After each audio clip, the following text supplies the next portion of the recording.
Dear student, welcome to my class. आज की हमारी क्लास रिजोनेंस इफेक्ट और मेसोमेरिक इफेक्ट के ऊपर बेस है। बेसिकली ये दोनों इफेक्ट एक ही चीज को रिप्रेजेंट करते हैं। आज के समय में रिजोनेंस इफेक्ट ज़्यादा डोमिनेटिंग वर्ड है या प्रेफरेबल वर्ड है in comparison to mesomeric effect. IUPAC भी इसको इनहांस कर रही है। तो हम अपना वीडियो स्टार्ट करें, हम अपना क्लास स्टार्ट करें, उससे पहले आपसे हम्बल रिक्वेस्ट है कि आप मेरे इस नए चैनल को ज़्यादा से ज़्यादा नंबर में सब्सक्राइब करें और साथ साथ बेल आइकॉन को जरूर प्रेस करें, जिससे कि आपको उसका नोटिफिकेशन तुरंत के तुरंत मिले। और जितना ज़्यादा आप मेरे चैनल को सब्सक्राइब करेंगे वो मुझे उतना ही मोटिवेट करेगा और उस मोटिवेशन के थ्रू मैं आपके लिए और ज़्यादा एजुकेशनल वीडियोस बना सकूंगा। तो अब हम अपना क्लास को स्टार्ट करते हैं। तो आज की क्लास में हम रिजोनेंस इफेक्ट और मेसोमेरिक इफेक्ट, जो एक ही चीज है, उसको डिस्कस करेंगे। तो रिजोनेंस इफेक्ट और मेसोमेरिक इफेक्ट बेसिकली एक कंजुगेशन को ही रिप्रेजेंट करता है, यानी कि कोई अगर सब्स्टिट्यूशन होता है या कोई फंक्शनल ग्रुप है, वो इस तरह से बिहेव करता है कि वो जो ऑर्गेनिक मॉलिक्यूल में कंजुगेशन अवेलेबल है उसको शिफ्ट कर दे, तो वो इफेक्ट रिजोनेंस इफेक्ट या मेसोमेरिक इफेक्ट कहलाता है। तो पास्ट टाइम में इलेक्ट्रोमैग्नेटिक शिफ्ट जो हमने पिछले क्लास में डिस्कस की थी और रिजोनेंस इफेक्ट या मेसोमेरिक इफेक्ट, ये दोनों वर्ड आते थे। ये दोनों वर्ड धीरे धीरे कम होते चले गए यूज में, इनकी जगह रिजोनेंस ने प्लेस बना ली। तो IUPAC, जो IUPAC बेसिकली गवर्निंग बॉडी है जो इन सबको डिफाइन करती है, उसने अपनी गोल्ड बुक में जो इसकी डेफिनेशन दी है, जो कि उस डेफिनेशन के थ्रू उसने ये बताया है कि रिजोनेंस इफेक्ट और मेसोमेरिक इफेक्ट एक ही चीज है और वो उन्होंने वहां डिफाइन की है। तो अब हम अपने रिजोनेंस इफेक्ट और मेसोमेरिक इफेक्ट के बारे में बात करते हैं। तो रिजोनेंस इफेक्ट बेसिकली IUPAC ने जो डिफाइन किया है, वो डिफाइन किया है उन्होंने M03844 जो उसका नंबर है, उस डेफिनेशन के हिसाब से रिजोनेंस इफेक्ट को डिफाइन किया गया है। तो मैं जैसे पहले बोल चुका हूं कि ये एक तरह से कॉन्जुगेटेड सिस्टम में पाए जाने वाला इफेक्ट है। जहां पे कॉन्जुगेशन है वहां पे ही ये इफेक्ट पाया जाता है। बेसिकली इसमें डीलोकलाइजेशन होता है पाई इलेक्ट्रॉन्स का। तो ये इफेक्ट किसकी वजह से होता है? This effect is basically this effect is due to the functional group और substitution in a chemical compound. यानी कोई केमिकल कंपाउंड है तो ये जो इफेक्ट है ये उसके फंक्शनल ग्रुप की प्रॉपर्टी है या उस कंपाउंड में कोई सब्स्टिट्यूशन होता है तो उसकी वजह से ये इफेक्ट स्टार्ट होता है या इनिशिएट होता है। तो जैसे इंडक्टिव इफेक्ट था, उसी तरह से ये इफेक्ट दो तरह का है। फर्स्ट टाइप प्लस है और सेकंड टाइप माइनस। तो ये दो तरह का, it is of two types, M plus and M minus.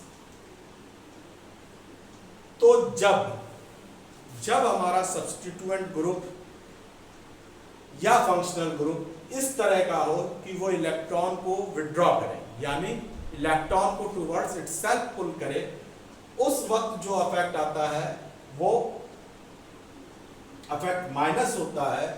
और जब वो सब्स्टिट्यूएंट या वो फंक्शनल ग्रुप इलेक्ट्रॉन को डोनेट करे, उस वक्त ये इंपैक्ट या ये इफेक्ट जो होता है वो प्लस M इफेक्ट कहलाता है।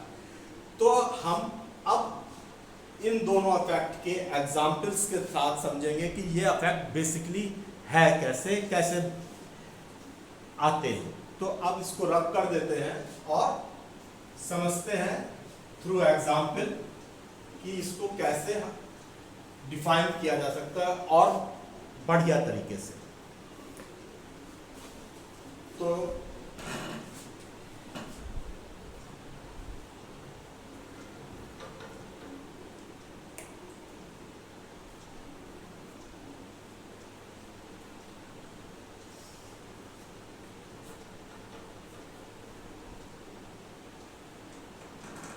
तो जो हमारा यहाँ CH3 ग्रुप है ये इलेक्ट्रॉन डोनेटिंग ग्रुप है, तो ये बेसिकली क्या करेगा, इलेक्ट्रॉन देगा।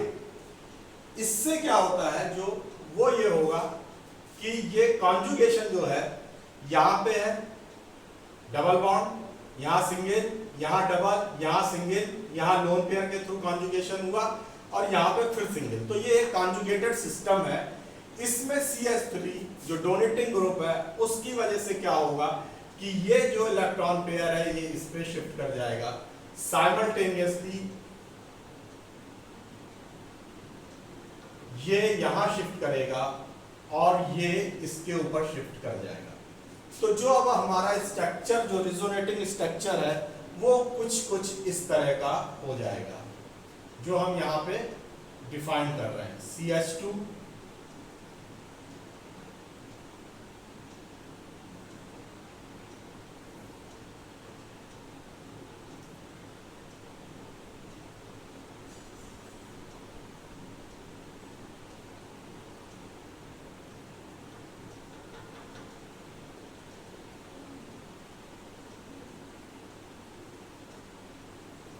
और ये अब पार्शियल पॉजिटिव, क्योंकि इसने अपना इलेक्ट्रॉन पेयर शिफ्ट कर दिया है तो अब ये पार्शियल पॉजिटिव हो गया। और इस तरह से अब एक हमारा दूसरा कंजुगेटेड सिस्टम मिल गया। यानी ये दोनों अब जो स्ट्रक्चर है ये रिजोनेटिंग स्ट्रक्चर है, एक ही एटम को शो कर रहे हैं और उसके थ्रू ये रिजोनेटिंग स्ट्रक्चर है। ये हमारा प्लस M इफेक्ट को शो करता है। Plus M effect that means electron donating group का इंपैक्ट, जिसकी वजह से वो दूसरी तरफ उस ग्रुप के अपोजिट साइड में ट्रांसफर होता है। ये प्लस M इफेक्ट शो कर रहा है। तो इस प्रकार से एक सब्स्टिट्यूएंट ग्रुप के इन्फ्लुएंस में या फंक्शनल ग्रुप के इन्फ्लुएंस में आके ये कॉन्जुगेशन का जो सिस्टम है इसमें डीलोकलाइजेशन होता है, यानी वो रिजोनेटिंग स्ट्रक्चर बनाता है। और इस इफेक्ट को प्लस M रिजोनेंस इफेक्ट या प्लस M मेसोमेरिक इफेक्ट कहते हैं। अब हम माइनस M इफेक्ट को भी देखेंगे, जहां पे इलेक्ट्रॉन विड्रॉइंग ग्रुप का क्या इंपैक्ट आता है वो देखेंगे।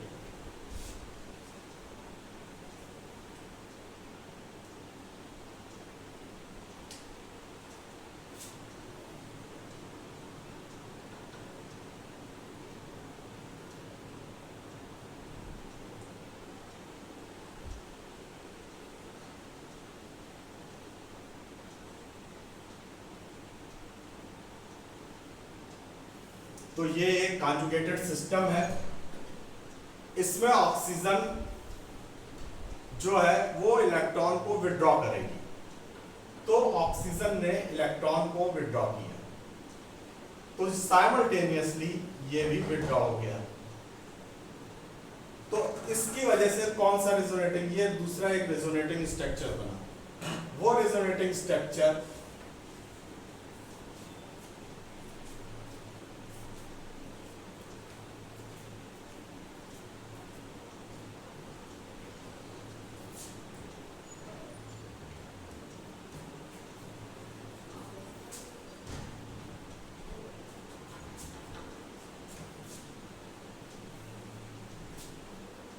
इस तरह का स्ट्रक्चर बन जाएगा और ये भी रिजोनेटिंग स्ट्रक्चर है और ये माइनस M इफेक्ट को शो करेगा।